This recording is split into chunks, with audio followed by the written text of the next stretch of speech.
Hello again, and in today's Taekwondo lesson, I'm going to show you how to perform Do Santul, which is the third of 24 patterns in Taekwondo.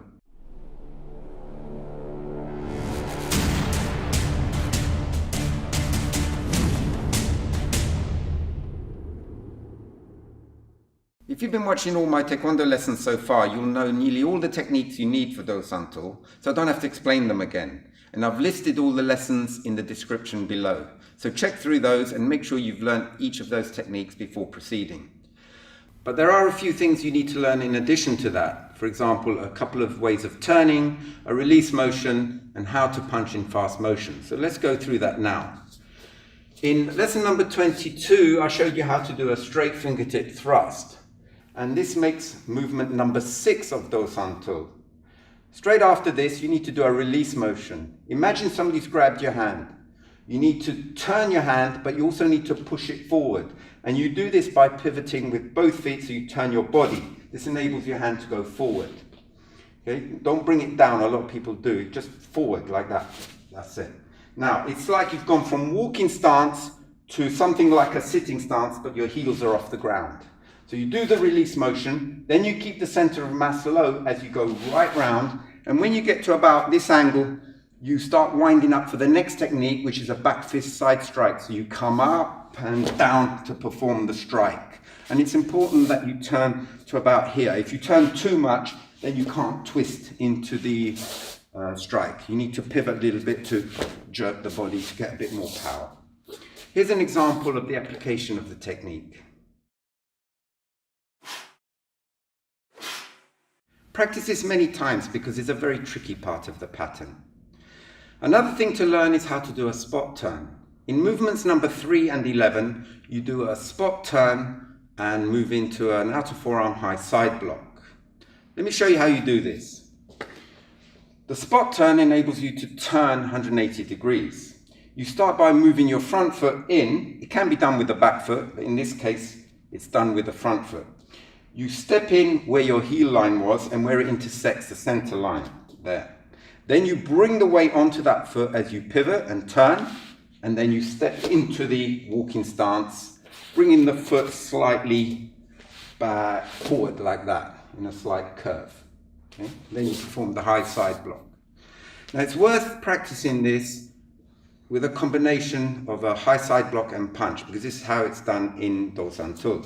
So you go into the high side block, and then you do a punch, like that. Make sure you don't drop too low. I often see students trying to emphasize a sine wave, and they drop really low, squatting, coming up after. It should be very natural, just relax. So you don't need to drop too much. It's more of an ellipse, yeah? So you relax, come up, down, like this. Okay, so from there, relax, up, down.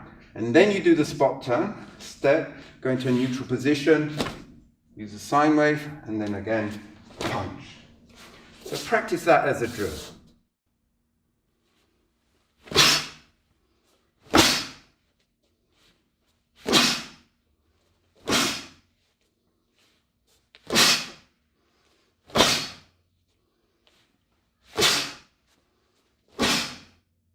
Another combination worth practicing is a high wedging block followed by a front snap kick and an obverse reverse punch where the punches are done in fast motion.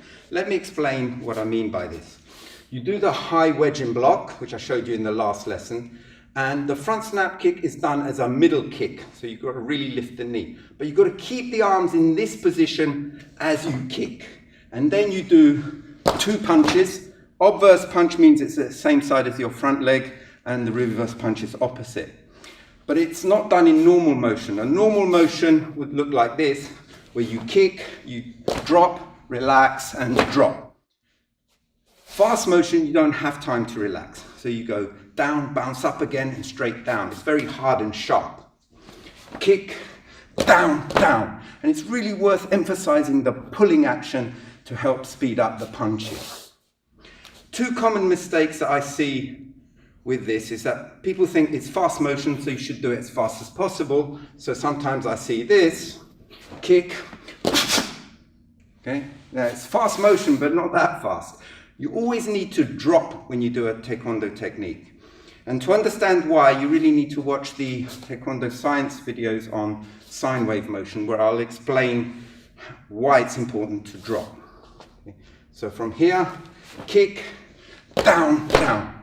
Another common mistake is where people bend the back leg and keep the heel off the ground when they do the first punch. Kick, there, see? They end up like that, and then they do the second punch, which means their body doesn't raise, and they end up very flat. Like this, kick, down, down. See, it's very flat. You need to raise and drop, so avoid bending the knee. Make sure you drop both times. So practice this as a drill as well.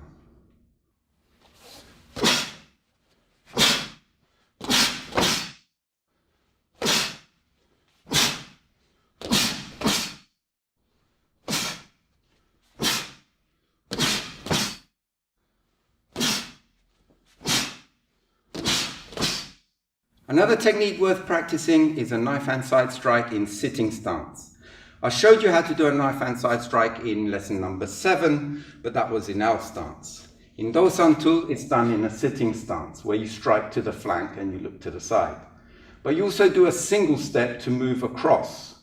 So you bring the feet together, transfer the weight to the other foot, and once you've got control of that foot, you wind up and execute the strike to the other side.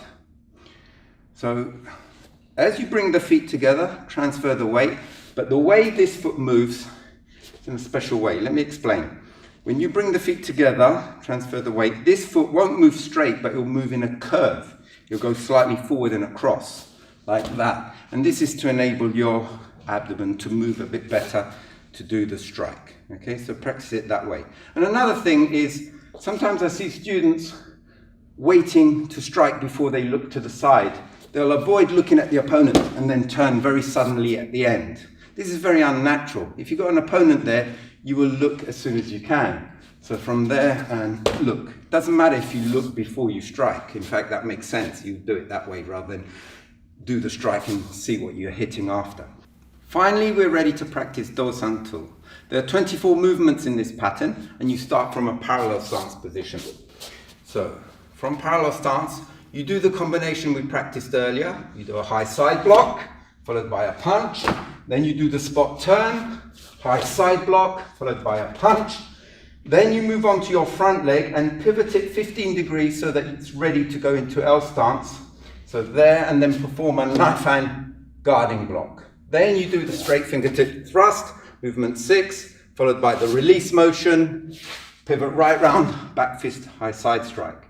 Do another back fist high side strike, and then pivot 270 degrees, pivot right round, and then leave a little bit of a pivot at the end to do the high side block, where we repeat the combination we did earlier on at the beginning of the pattern, followed by a spot turn and another punch. Now you're going to have to pivot and come back, but you don't go back straight, you go at an angle of 15 degrees. So effectively, you're going to pivot about 80 degrees with that front foot, so that when you go into wedging block, you're at an angle of 15 degrees. And then you do the front kick, obverse reverse punch in fast motion. Then you go 15 degrees to the right, so effectively you're pivoting 30 degrees with the rear foot, do the high wedging block, followed by middle front kick, obverse reverse punch. Now when you come back, you go straight, so you need to go back and forward to do a rising block, followed by another rising block.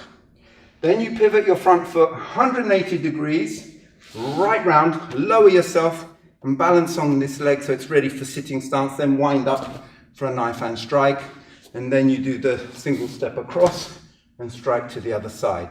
And you bring your right foot back to parallel ready stance. So here's an example of Do-san-tu.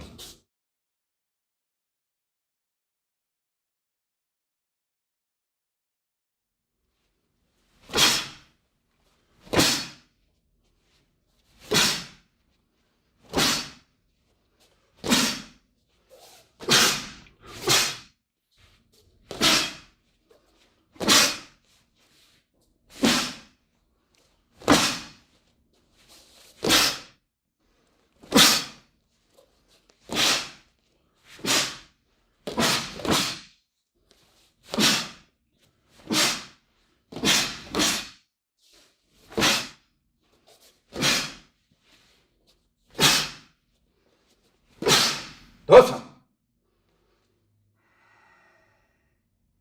In all 24 patterns in Taekwondo, you have to start and finish on the same spot. Now it's quite difficult to do this in Dosan tool because most people end up a little bit short. And this is usually because they don't get the diagram right. So pay attention to the footwork, which I explained in detail today, especially when you're turning to do the wedging block. Make sure that the angle is 15 degrees, because any more than that, you'll end up short. Okay? So enjoy your practice, and hopefully I'll see you next time. See you then. Bye.